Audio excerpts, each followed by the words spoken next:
इस दुनिया के सब लोग स्वार्थ हो गए, इसलिए मैं कहीं आता जाता नहीं। और माता, जहां पर बनावटी प्रेम हो वहां पर जाना आना नहीं चाहिए। आवत ही हुलसे नहीं, नैनन नहीं सने हो, तुलसी वहां जाइए चाहे कंचन बरसे। पार्वती मैया कहने लगी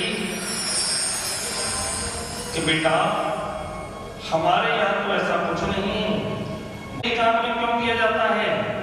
क्योंकि सीधे काम में आकाश तत्व का निवास होता है और गुरु मंत्र को कभी किसी को बताना नहीं चाहिए। गोपनीयम गोपनीयम गोपनीयम प्रयत्न तो इस मंत्र को गोपनीय रखना चाहिए, गुप्त रखना चाहिए। लेकिन नारद, भोले बाबा तो इतने सीधे साधे हैं कि वो गुरु मंत्रों को बताए तो बताओ कपट कहाँ है? हमारे यहाँ पर कोई कपट नहीं है, कोई छल छत्र नहीं है। और भोले बाबा मुझे आके बताते हैं कि आज मैंने राम के दर्शन किए, आज मैंने श्याम के दर्शन किए। तब नारद बाबा बोले कि मैया, फिर तो जीव को बता रही होगी कि भोले बाबा के गले में जो कुंडल की माला पड़ी हुई है ना, वो किनके सर है? पार्वती बोली कि जय ना बताई। तो नारद जी बोले तो खात बताया। अब पूछ लियो, नारद जी तो अपना काम करके और नारायण नारायण नारायण नारायण करते हुए चले गए। बाबा भोलेनाथ आए शाम को और पार्वती मैया कोप भवन में है। पहले जितने भी घर मकान बना करते थे, महल बनते थे, सब में एक कोप भवन बनता था। क्यों? क्योंकि हंसी खुशी रहना है पत्नी को तो सब में रहो, और रूठना है तो कोप भवन में चले जाओ। तो पार्वती मैया कहां पहुंच गई? कोप भवन में। जब भोलेनाथ आए, बोले प्राण प्रिय, क्यों रूठ गई हो, क्यों नाराज हो, क्या बात है? पार्वती मैया कह रहे, रहने महाराज, आप तो काले हो। कैसे हो? काले हो, आप दिल के काले हो। आपने आज तक मुझे यह नहीं बताया कि तुम्हारे को अपनी माला में लगा लेता हूं। बोले महाराज, आप तो कपटी, तुमने ऐसी कौन सी बूटी पी रखी है? वह बूटियां मुंह को प्यार देते, वह बूटियां हम मुंह को प्यार देते तो म्यों न मरती। तो भोलेनाथ उस बूटी को पिलाने के लिए, वो बूटी क्या है? वही बूटी है अमर कथा। अमर कथा सुनाने के लिए भोले बाबा आएंगे, अमर कथा तो सुनाएंगे, लेकिन हम अपनी दोनों आंखें बंद करके सुनाएंगे। तुम हूं करा देती रहना ताकि हम समझ सकें कि तुम कथा सुन। भोले बाबा ने जंगल में चारों ओर देखा, नगर घुमा के कोई है तो नहीं। और पार्वती मैया आसन बिछा करके बैठ गई। भोले बाबा ने कह दिया, हुंकरा देती रहोगी तो कथा चलती रहेगी, हुंकरा बंद और कथा। इधर में तो भोले बाबा और पार्वती मैया को अमर कथा सुनाने लगी। और ये अमर कथा है कौन सी? ये अमर कथा कहते किसे हैं? इसी श्रीमद् भागवत कथा में 10वें स्कंद से और 12वें स्कंद तक की कथा होती है। तोता और तोती रहते हैं, तेज बर्फीली हवाएं चली तो अंडे को छोड़कर तोता और तोती दोनों चले गई। केवल क्या रह गया है वहां पर? तोते का। इधर कथा चल रही है और जब धीरे धीरे कथा प्रारंभ हुई, धीरे धीरे कथा प्रारंभ हो रही है। तो प्रथम दिन की कथा पार्वती मैया ने सुनी, दूसरे दिन की कथा पार्वती मैया ने सुनी, तीसरे दिन की कथा पार्वती मैया ने सुनी। तीसरे दिन की कथा में ही अंडा फूट गया और जीव बन गया। अब तोता चुपचाप बड़े प्रेम से सुन रहा है। चौथे दिन की कथा तो रसगुल्ले की कथा होती है, कृष्ण जन्म की। अब पांचवें दिन की कथा में पार्वती मैया को नींद आती है, पार्वती मैया सो जाती है और तोता हुंकरा देने का नंबर लगा देता है। तोता हुंकरा देता है और कथा धीरे धीरे चलती रहती है कि गौरा बैठी है आसन मार, कथा को कहते त्रिपुरारी। गौरा आसन मार, कथा को कहते त्रिपुरारी। गौरा बैठी आसन मार, कथा को कहते त्रिपुरारी।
कल्याणी कितने दिन रहे तुलसीदास? 12 महीना। और दुर्योधन रहा अपनी मैया के पेट में 24 महीना, यानी 2 साल। लेकिन यहाँ तो निकल गई तीसरी साल, 3 निकल गई, 4 निकल गई, 5 निकल गई, 6 साल, 7 साल, 8 साल, 9 साल, 10 साल।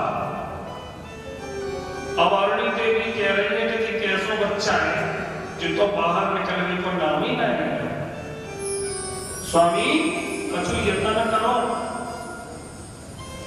इधर सुखदेव जी महाराज से प्रार्थना करी व्यास महाराज ने कि भैया बाहर निकलो, लेकिन अंदर से आवाज आ गई कि बाहर आते ही माया घेर लेती है, मैं बाहर नहीं आऊंगा।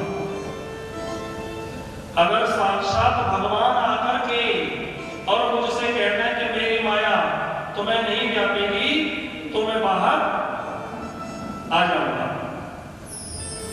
11 साल बीत गए, अब चल रहा है 12वां साल।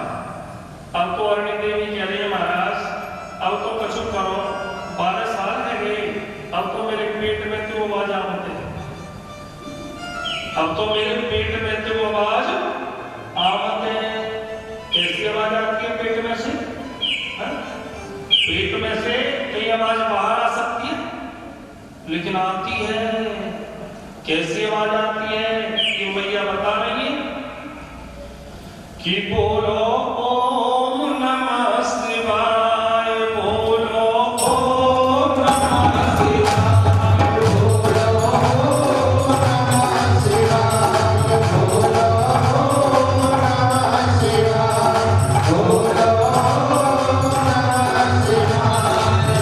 बोलो ओम नमः शिवाय। शंकर जी का डमरू बोले ओम नमः शिवाय, बोलो ओम नमः शिवाय। जी का दिया बोले ओम नमः शिवाय, बोलो ओम नमः शिवाय।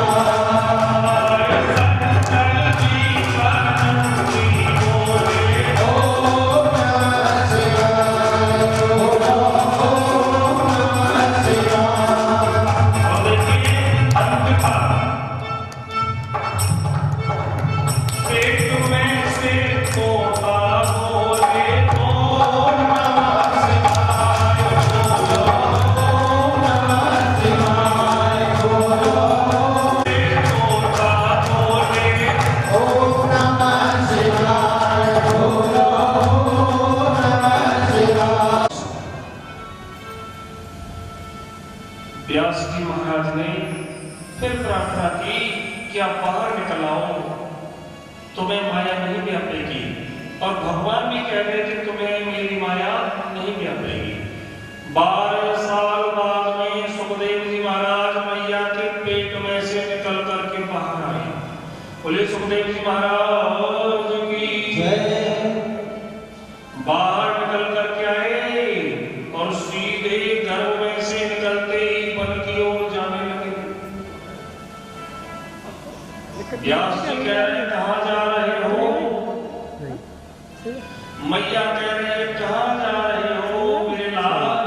इतने दिन में तुम्हारा बुखार देखा, 12 साल मैंने इंतजार किया और तुम कहाँ जा रहे हो? गुरुजी ने का चेहरा उठ जा रहा है।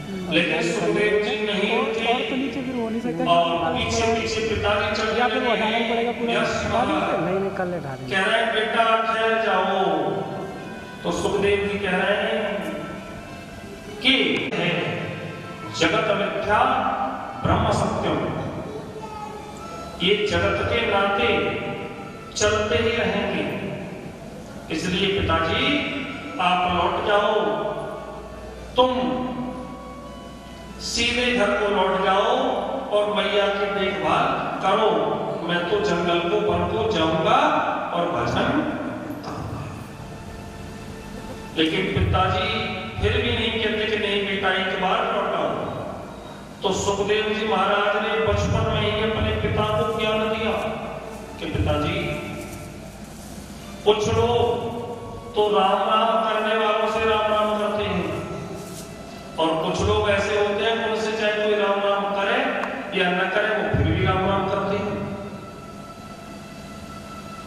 अभाव पृथ्वी पर हम लोग चाहे कुआं खोद दें, कांटे बो दें, कितना भी अधर्म कर दें, कितना भी अत्याचार कर दें, लेकिन कभी पृथ्वी बदला लेने की नहीं सोचती।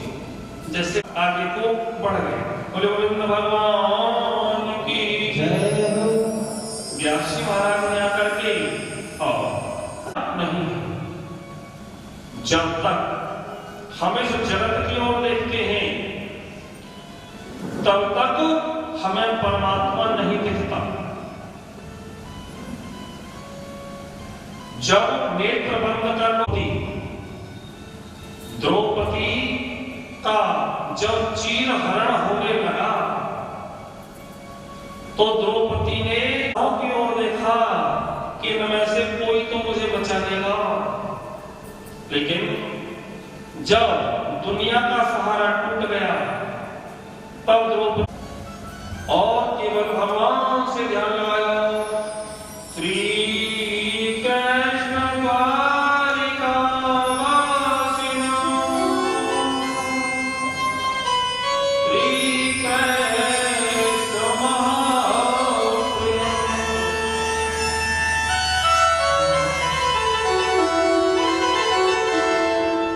भगवान अब इस दुनिया में मेरा कोई नहीं है। जब तक हम दुनिया के सहारे होते हैं सहारा नहीं देता, और जब हम भगवान के सहारे होते हैं तो हमारी नैया पार लग जाती है। नैया हमारे पार लग जाती है, लेकिन कब लगती है? जब हम भगवान की शरण में पहुंच जाते हैं। बोलिए मांगे बिहारी लाल की। बढ़ जाएगा तो कमल उससे और ज्यादा बढ़ जाएगा। दुनिया में रहने को मना ही नहीं, लेकिन दुनिया को अपने ऊपर हावी मत होने दो। यह जगत में रहने का तरीका है। बोले गोविंद भगवान की जय। और लोग कहते हैं कि भजन तो करना चाहिए बुढ़ापे में। कब करना चाहिए भजन? जवानी में। भजन उसी वक्त कर लो जब तुम्हारे पास जवानी है, शरीर में तो दाने हैं। बुढ़ापे में तो शायद हाथ पैर पैसा टका सब जवाब दे रहे होंगे।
सच्चे बिहारी लाल की जय हो श्री राधे।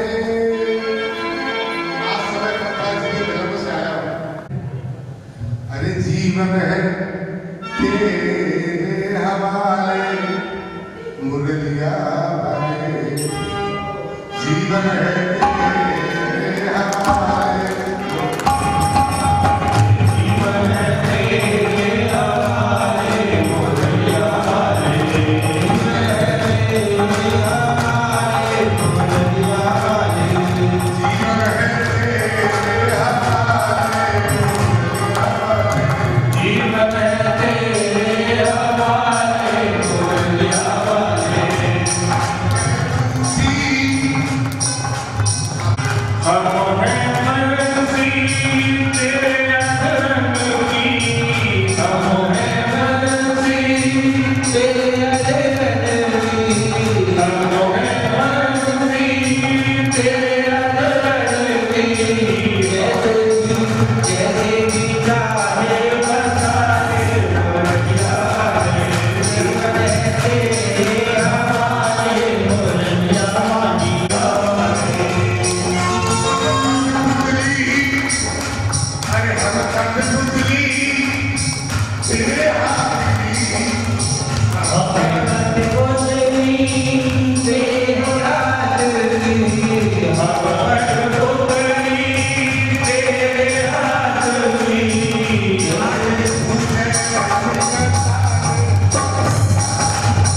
चाहे तुम जैसे नचाए मुरलिया भरे, जीवन है तेरे हवाले मुरलिया भरे, जीवन है तेरे हवाले मुरलिया भरे, जीवन है तेरे हवाले मुरलिया भरे। अपने हुए हैं सबने नाते, अपने हुए हैं सब बेगाने, अपने हुए हैं सबने नाते। अब तू ही अपना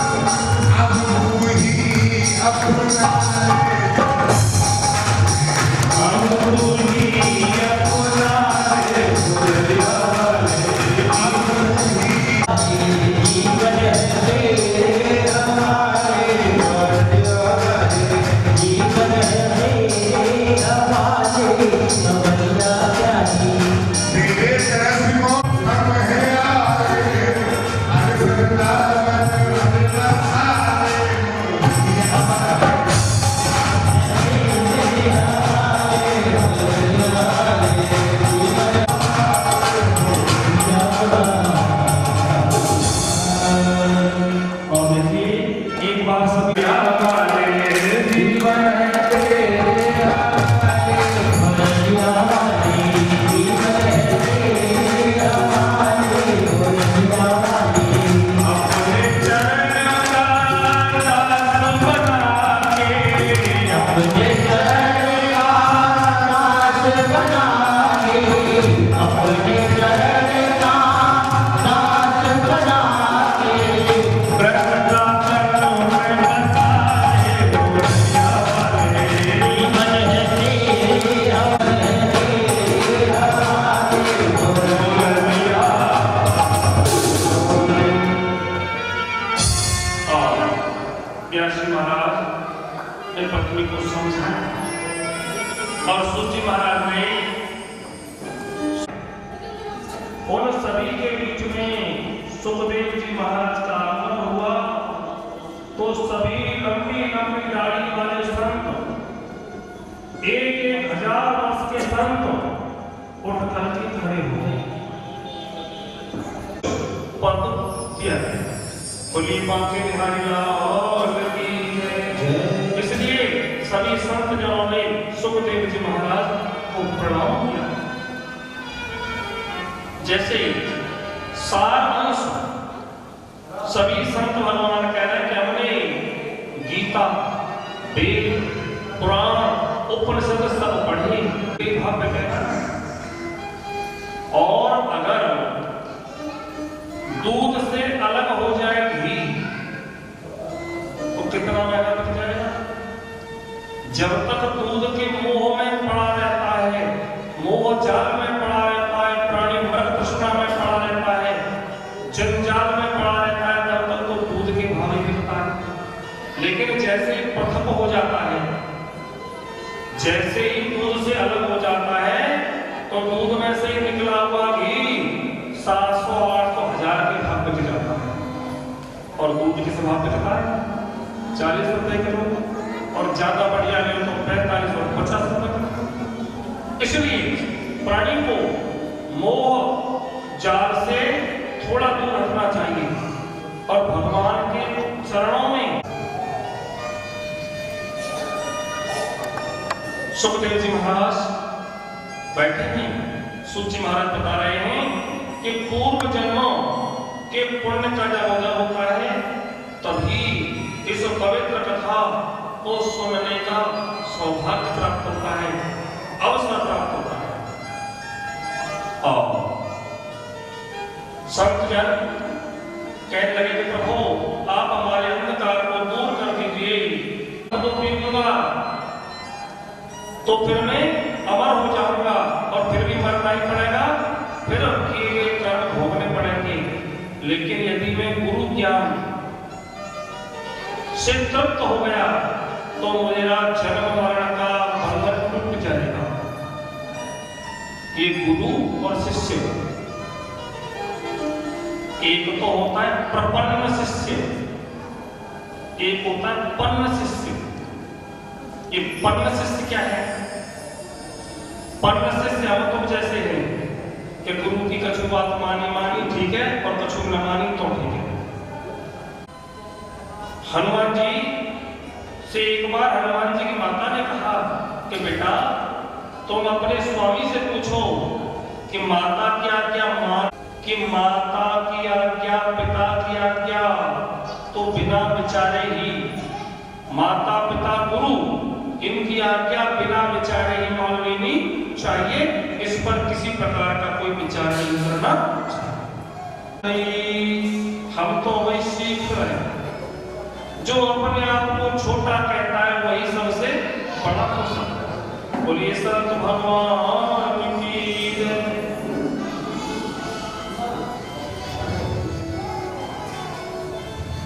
जब भगवान की कथा ऐसा कुछ करो कि इनका बुढ़ापा दूर हो, तो नारद जी बता रहे हैं कि मैंने सब सत्कर्म किए, गीता का पाठ कराया, रामायण का पाठ कराया, सर्वदा सदा दुराचार का विवाह लगा। जिस मनुष्य ने अपने जीवन में कभी पुण्य ना किया, सत्कर्म नहीं किया, अपने पिता से पैदा नहीं हुआ और जीवन भर पाप किया, संतों की बुराई की, ऐसा भी उसे कहते हैं धुंधली। ब्राह्मण की पत्नी का नाम है धुंधली, लेकिन इनके पास कोई बेटा नहीं था। गाय कभी फूके पे ब्याई नहीं, तुलसी कभी घर में हुई नहीं। तो पड़ोसी आकर के कहने लगे हैं कि शायद तुम्हारे पितर रूठ गए, कथा करवाओ। पंडित जी जंगल को चले गए कि भगवान मुझे दर्शन दो। 4 दिन भूखे प्यासे हो गए, न कुछ खाया और न कुछ पिया, ना कुछ खाया ना कुछ पिया। 5वें दिन एक संत भगवान पधारे। संत भगवान कह रहे हैं कथम रोदसी विप्र तात्वं ते चिंता बलीयसी। अरे पंडित जी क्यों रोते हो, क्या बात है? तो पंडित जी कह रहे हैं मेरे कोई बेटा ना आए। तो संत भगवान कह रहे हैं बेटा ना आए तो कछु दिन जीवन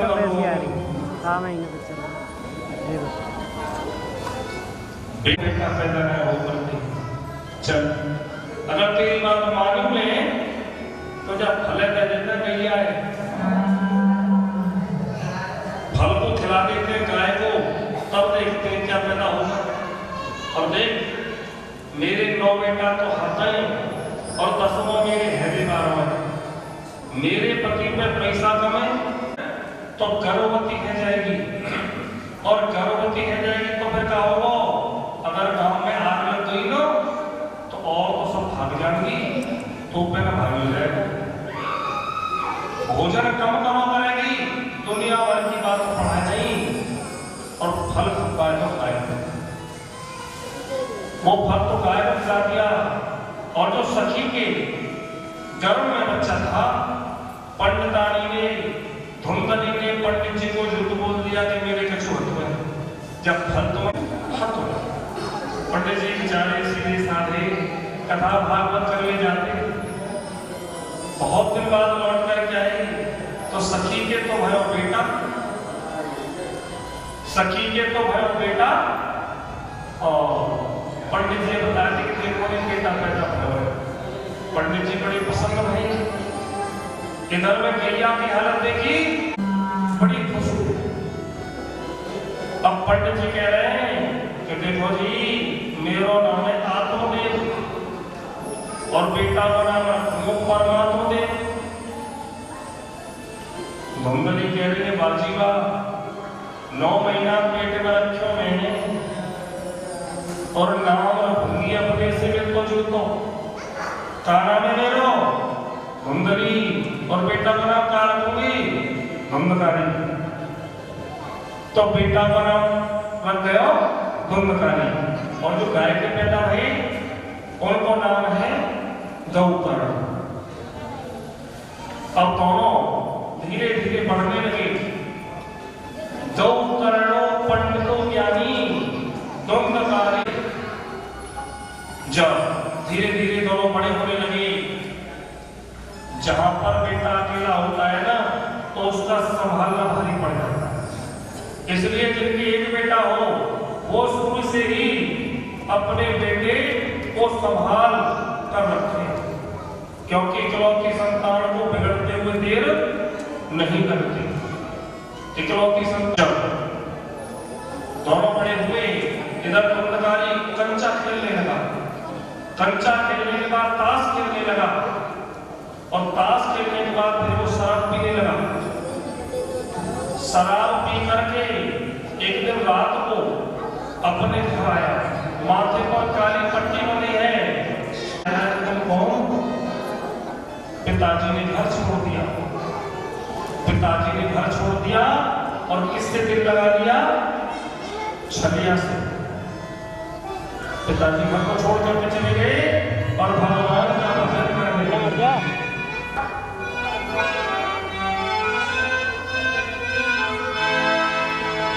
छलिया से दिल क्यों लगाया है, और छलिया से दिल क्यों लगाया है, छलिया से दिल क्यों लगाया है।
भागवत जी की कौन सी वेश्याएं हैं? शब्द, स्पर्श, रूप, रस और गंध। 5 वेश्याओं को घर में ले आया और 5 वेश्याओं की फरमाइश अलग अलग। 3 नथ ले आओ, तीसरी कुंडल ले आओ, चौथी चूड़ी ले आओ और 5वीं कोंदरी ले आओ। तब कहां से लाए? चोरी करके लाने लगा। राजा की चोरी करके लाने लगा। वेश्याओं पर खूब धन जुड़ गया। वेश्या विचार कर रही था मुझे तो पकड़ो जाएगो, संग में हमें जाना पड़ेगा। उन 5 वेश्याओं ने मिलकर के द्वंद्वकारी को चारपाई पर लेटे हुए एक रस्सी से बांध दिया और मुखारबिंद में लगाया तो पलीता। पलीता तो सब लोग जानते हैं। पलीता लगा करके जला दिया और द्वंद्वकारी के असमय प्राण निकल गए। और जब असमय में प्राण निकलते हैं तो प्रेत बनता है। गौतम जी महाराज लौट करके आए। जब लौट करके आए तो अपने घर में प्रवेश किया। घर में कोई नहीं है। घर में भैया ताला खोला और भजन करने के लिए बैठे तो वहां तो नाना प्रकार की आवाज आने लगी। कभी चीखने की आवाज, देखो कितनी भयानक आवाज आ रही है। जब इतनी भयानक आवाज आने लगी तो गौतम जी कह रहे थे भैया तू कोई भूत है या पिशाच है या कोई प्रेत है, मुझे बता, मुझको बता तू कौन है। अब प्रेत सामने तो नहीं आ सकता, एक परछाई के रूप में आया और केवल आवाज आई कि भैया मैं तुम्हारा भाई द्वंद्वकारी हूं और मैंने अपना पूरा जीवन व्यर्थ के कामों में बिता दिया और मैं मरने के बाद प्रेत बन गया हूं। भैया मेरी मदद करो और मेरी रक्षा करो। भाई के निमित्त श्रीमद् भागवत कथा करवाई और उसमें गढ़वाया 7 गांठ का निवास होता है कोल में। 7 गांठ का बांस गढ़वाया, आवाज लगाया कि भैया तुम जहां भी हो बांस में आके बैठ जाओ। प्रेत मुक्ति के लिए बांस गढ़वाया जाता है। पहले दिन की कथा सुनी, बांस की एक गांठ छटक गई। 7 दिन की कथा में बांस की 7 गांठें चटक गई। कहने का भाव, जब ये निर्जीव की गांठें चटक सकती हैं, ये बांस कैसा है? निर्जीव।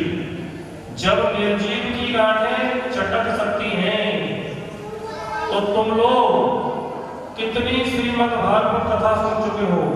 तुम्हारे जीवन में यदि बदलाव नहीं आया तो तुम तो निर्जीव से भी बुरे हो। जब 7 दिन में ये बांस की गांठ चटक सकती है तो जो जीवात्मा है, जो प्राणी है, मनुष्य है, उनमें यदि कोई बदलाव नहीं आया तब फिर क्या हुआ? कथा श्रवण करने के बाद जीवन में बदलाव अवश्य ही आना चाहिए। यह पद खाली क्यों बस रहा है? तो देखिए हमारा भाव, एक तो हमको कथा श्रवण करने के लिए कैसे बैठना है और कहाँ बैठना है। कथा श्रवण करने के लिए कभी भी दीवार का सहारा नहीं लेना चाहिए। कथा पालती मारकर बैठ के सुननी चाहिए। कथा कैसे सुननी चाहिए? पालती मार के। और पालती न मरे तो फिर भाई लंबे पैर कर लो, मजबूरी तो मजबूरी है। वैसे सुखासन पालती तो कहते हैं, अगर किसी के पैरों में दर्द होता है तो फिर लंबे पैर करके सो सकते हैं, कुर्सी पर बैठ कर सो सकते हैं, डबल बेड पर बैठ कर सो सकते हैं, कथा को कैसे भी सो सकते हैं। बस केवल एक आसन है जिस पर बैठकर कथा नहीं सुनी जाती। वो कौन सा आसन है? तो कोई एक है, तुमको दिखाई नहीं दे रहा होगा, मैं बता दूंगा। दोनों पैर बीच में आ गए और दोनों हाथों में जकड़ ली। अब ये पैर कह रहे हैं कि हाथ छूट जाए तो वो आराम मिले, लेकिन हाथ में छूटना नहीं। तो यह आसन पर बैठ करके कथा नहीं सुननी चाहिए। चाहे किसी भी आसन पर बैठ करके कथा सुनो, लेकिन इस आसन पर बैठ करके, इसे कहते हैं दरिद्रासन। दरिद्रासन पर बैठ करके कथा श्रवण नहीं करना चाहिए।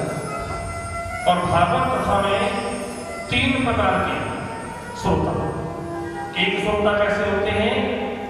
वो होते हैं चलने की तरह, और एक समय के पेट में भरे तो दोनों टाइम भोजन ले लो, और दोनों टाइम के पान में पड़े ना तो भैया बच्चे टाइम ले लो, पर कथा को फिर भी श्रवण करना चाहिए।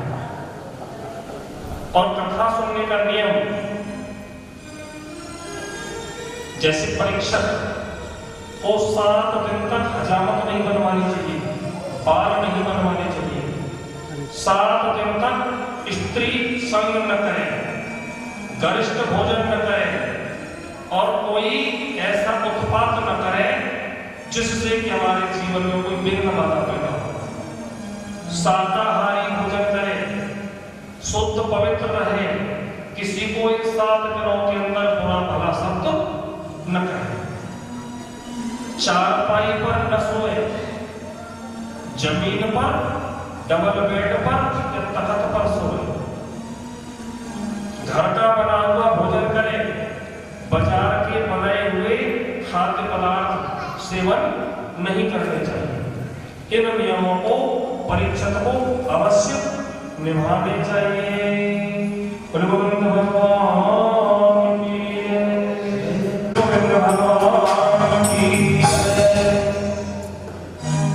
भागवत जी में 18,000 श्लोक क्यों है? 8 प्रकृति के और 9वां ईश्वर अर्थात पूर्णता हुई। नवम अंग पूर्णतादर्शी है, यह ग्रंथ पूर्ण है। भागवत जी में इसलिए किन्हीं संत भगवान ने कहा है कि 2.5 मन ज्ञान की अपेक्षा, 2.5 मन ज्ञान की अपेक्षा 2.5 तोला आचरण अच्छा होता है। 2.5 मन ज्ञान न हो, लेकिन 2.5 तोला आचरण हो। आचरण से ही जगत में पूजा होती है। जिसका आचरण अच्छा है उसकी पूजा होती है, और जिसका आचरण ही अच्छा नहीं है तो केवल चरणों की पूजा नहीं होती। चरणों की पूजा नहीं, पूजा होती है आचरण। गोविंद भगवान की जय, आके बिहार की जय। ओम हरे नमः, सभी बोलेंगे पीछे, ओम हरे नमः,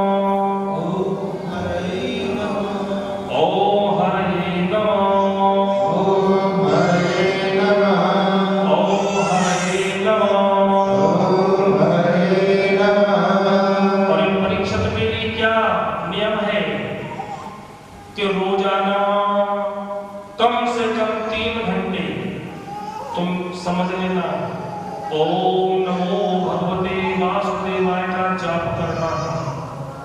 रोज 3 घंटे ओम नमो भगवते वासुदेवाय का जाप जरूर करना है। सुबह कर लो, चाहे शाम को कर लो। और जिन महिलाओं, बहनाओं ने, बेटियाओं ने कलश उठाए हैं वो रोजाना हवन करने भी आए, परिक्रमा लगाने भी आए। और परिक्रमा कहाँ लगाएंगी? वो जहां पर कलश रखे हैं यज्ञ कुंड पर। परिक्रमा कहाँ लगाएंगी? यज्ञ कुंड पर। रोजाना हवन करने आए, कथा सुनने आए, और शाम को भगवान की आरती भी करने रोजाना। बोल गोविंद भगवान की जय। सत्कर्मों में अनेक विघ्न आते हैं, इसलिए मंगलाचरण की। एक बार कन्हैया गांधारी से मिलने गए, तो गांधारी से जब मिले कन्हैया तो गांधारी ने कहा कि कन्हैया तूने मेरे पूरे कुल का नाश करा दिया, मैं तुझे श्राप देती हूँ कि तेरे कुल में कोई ना बचे। कन्हैया बोले ये तूने अच्छा श्राप दे दिया कि मेरे कुल में कोई ना बचे, बढ़िया है मैं अलग रहूं और भगवत चिंतन करता। तो हर स्थिति में प्राणी को समान भाव से रहना चाहिए। विपदा की घड़ी कौन सी माननी चाहिए? विपदा की घड़ी कौन सी बताई संतों ने कि विपदा किसे कहते हैं? कह हनुमंता विपत्ति प्रभु सोई।